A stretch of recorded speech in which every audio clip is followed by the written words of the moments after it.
I welcome you all to today's lecture on Legislative Function of Administration, Delegated Legislation. Delegated legislation has been defined by Salmond as that which proceeds from any authority other than the sovereign power and is therefore dependent for its continued existence and validity on some superior or supreme authority. Donamore Committee on Ministerial Power states that the term delegated legislation means the exercise of lawmaking power by the executive under the authority delegated to it by Parliament. The rules, regulations, bylaws, etc. made by the executive in the exercise of lawmaking power delegated to it by the Parliament. Jane and Jane explains term delegated legislation in two different senses. Firstly, the exercise by a subordinate agency of the legislative power delegated to it by legislature.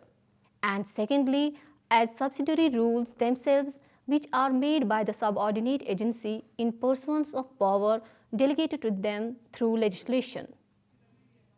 The Supreme Court of India in Agricultural Marketing Committee versus Shalimar Chemical Works Limited held that delegated legislation is the legislation which proceeds from any authority other than the sovereign power and depend on source superior authority for its continued existence and validity.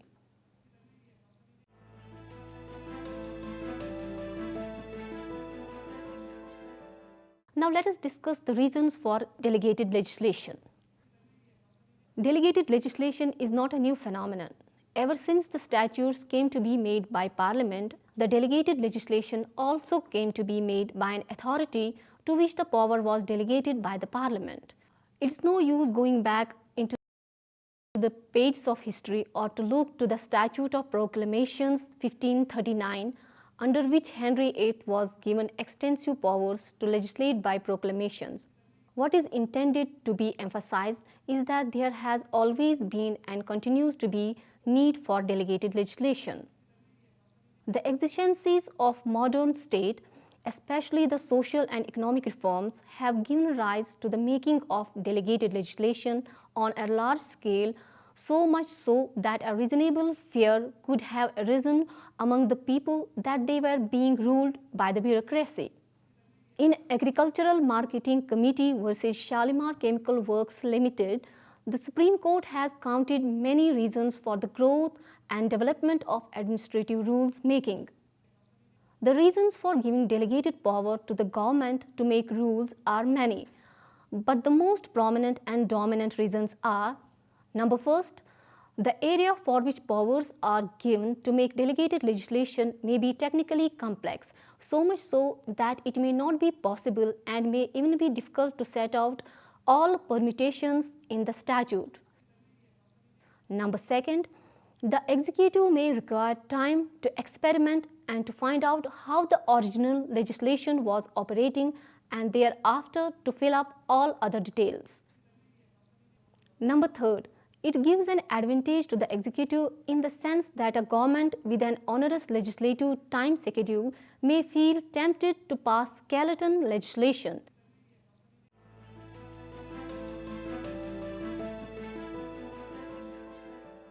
Now we will throw light on the factors responsible for the growth of delegated legislation. Lack of time for the legislature to shape legislative details which are technical in nature where administrative expertise is required. The subject matter of legislation being technical, complex and unsuitable for debate in the legislature. Democratization of rule-making process by providing for consultation with affected interests. The advantages of flexibility, elasticity, expedition and scope for experimentation when the delegated legislation technique is employed.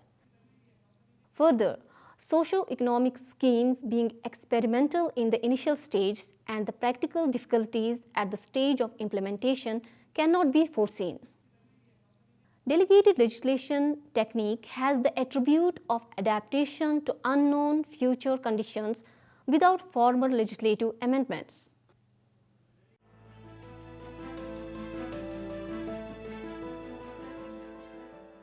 Now friends, we will be discussing types of delegated legislation.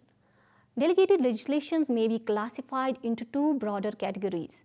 The first one is often called as title-based classification, which includes rules, regulations, order, directions, and schemes. The second category of delegated legislation referred as distinction-based classification, which includes subordinate legislation. The process consists of discretionary elaboration of rules and regulations and conditional legislation. The distinction between conditional legislation and delegated legislation is clear and unambiguous. In a conditional legislation, the delegate has to apply the law to an area or to determine the time and manner of carrying it into effect, or at such time as it decides, or to understand the rule of legislation. It would be a conditional legislation. The legislature in such a case makes the law, which is complete in all respects, but the same is not brought into operation immediately. The enforcement of the law would depend upon the fulfillment of a condition, and what is delegated to the executive is the authority to determine by exercising its own judgment as to whether such conditions have been fulfilled or the time has come when such legislation should be brought in force. The taking effect of legislation, therefore, is made dependent upon the determination of such fact or condition by the executive organ of the government. Delegated legislation, however, involves delegation of rule-making power of legislation and authorizes an executive authority to bring in force such an area by reason thereof. The discretion conferred on the executive by way of delegated legislation is much wider. Such power to make rules or regulations, however, must be exercised within the four corners of the Act. Delegated legislation thus is a device which has been fashioned by the legislature to be exercised in the manner laid down in the legislation itself.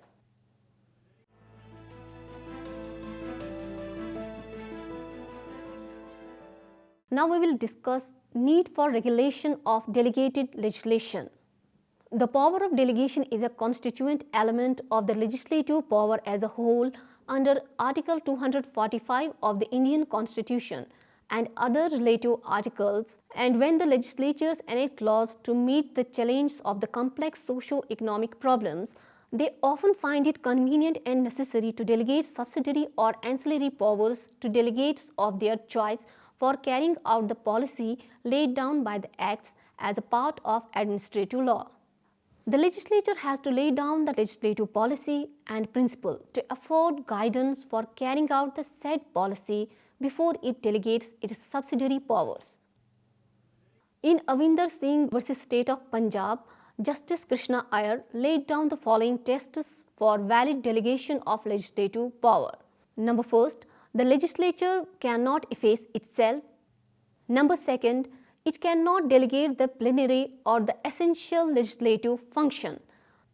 Number third, even if there be delegation, parliamentary control over delegated legislation should be a living continuity as a constitutional necessity. It was further observed as under, I quote, "While what constitutes an essential feature cannot be delineated in detail, it certainly cannot include a change of policy.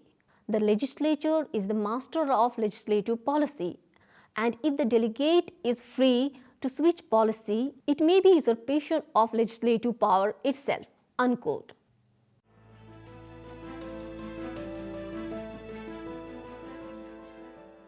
Now we will discuss the methods of controlling delegated legislations.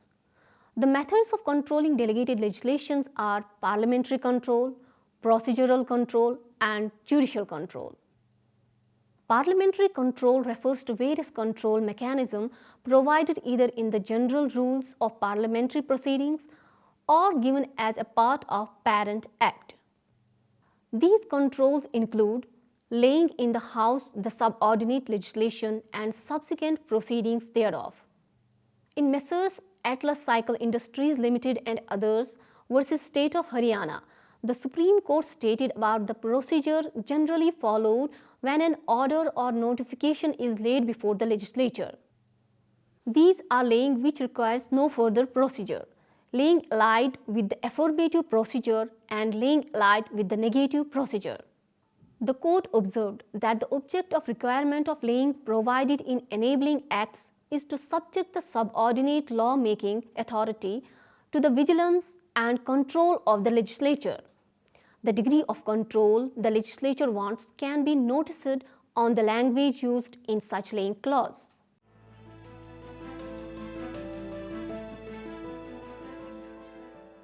Now we will discuss the procedural control, pre-drafting, hearing and publication.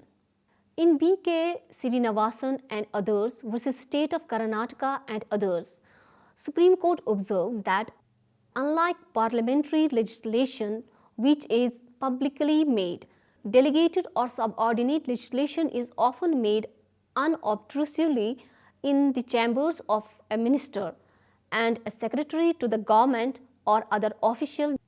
It is therefore necessary that the subordinate legislation, in order to take effect, must be published or promulgated in some suitable manner, whether such publication or promulgation is prescribed by the parent statute or not. It will then take effect from the date of such publication or promulgation.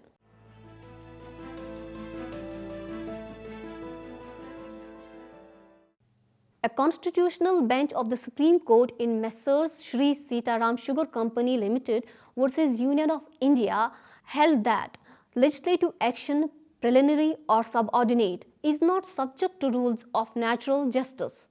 In the case of parliamentary legislation, the proposition is self-evident. In the case of subordinate legislation, it may happen that Parliament may itself provide for a notice and for a hearing, but while the legislature has not chosen to provide for any notice or hearing, no one can insist upon it, or it will not be permissible to read natural justice into such legislative activity. In state of Tamil Nadu versus Krishnamurthy, the Supreme Court held that a delegated legislation, though legislative in character, will be invalid on the ground of violations of principles of natural justice if the enabling act under which the delegated legislation is made specifically requires observance of the principles of natural justice for doing the act.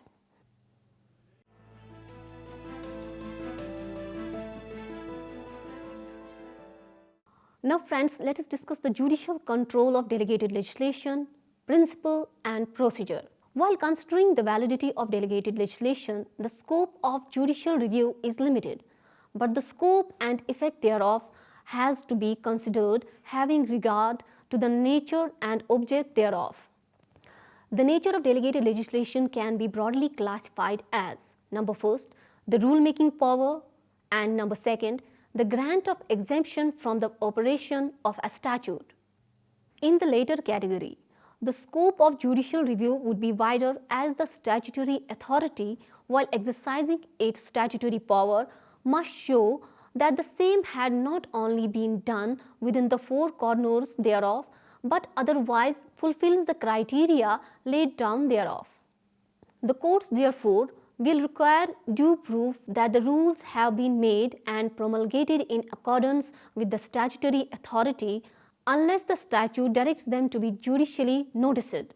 In the absence of express statutory provision to the contrary, may inquire whether the rule-making power has been exercised in accordance with the provisions of the statute by which it is created, either with respect to the procedure adopted, the form or substance of the regulation, or the sanction, if any, attached to the regulation.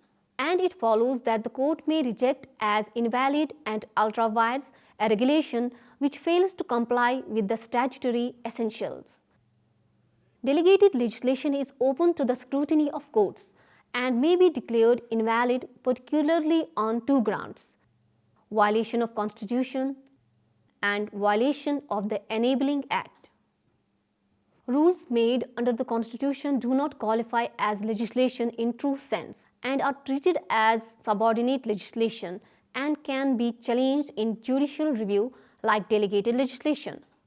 The framing of regulation is subordinate or delegated legislation and has to specify the following litmus test. Number first, It must conform to the provisions of the statute under which it is framed. Number second, it must come within the scope and purview of rule-making power under the statute. The Supreme Court of India in the Delhi Laws Act 1912 held that legislatures in India have been held to possess wide powers of delegation, but subject to one limitation, that a legislature cannot delegate essential legislative functions which consists in the determination of the legislative policy and of formally enacting that policy into a binding rule of conduct.